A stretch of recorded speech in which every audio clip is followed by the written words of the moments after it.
जय गजानन माऊली. माऊली आपले चमत्कार दाखवीत आपल्या छोट्या बालभक्तांमध्ये नेहमीच बसायचे. माऊलींनी आपल्या बालभक्तांना एक छोटीशी बोधकथा सांगितली. ती छोटीशी बोधकथा आज मी तुम्हाला ऐकवते. माऊली नेहमीच भक्तांना सांगत असायचे, की आयुष्यात चालताना कधीही आपल्या समोर बघून चाला. मागच्यांचा विचार करत बसलात तर तुम्ही आयुष्यात पुढे जाऊ शकणार नाही. ते आपण या कथेवरून समजून घेऊया.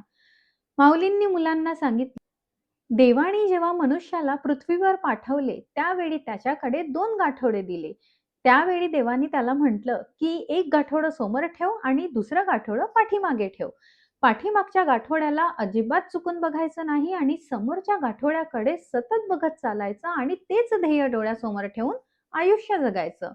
मनुष्याने तसंच केलं. जोपर्यंत तो आपल्या समोर असलेल्या गाठोड्याकडे सतत बघून पुढे चालत राहिला, तोपर्यंत त्याला यश, सन्मान आणि आयुष्यात प्रगती मिळत गेली. त्यानंतर एक दिवस तो अंघोळीसाठी एका नदीवर थांबला. नदीवर थांबल्यानंतर त्याची गाठोडी अदलाबदल झाली. पुढचं गाठोडं मागे गेलं आणि मागचं गाठोडं पुढे आलं. त्यावेळी काय झालं, की त्याचं लक्ष जे मागे असलेलं गाठोडं होतं, त्या गाठोड्यावर म्हणजेच पुढच्या गाठोड्यावर गेली. आता मागे असलेल्या गाठोड्यामध्ये होतं काय? त्यामध्ये होतं लोकांची निंदा, लोकांना झालेले अपमान, त्यांच्या कर्मावर आपण बोलणं किंवा त्यांना कमी लेखून बोलणं. या सगळ्या गोष्टी त्या गाठोड्यावर होत्या. आता त्या मनुष्याचं लक्ष पुढच्या त्या गाठोड्यावर पडलं.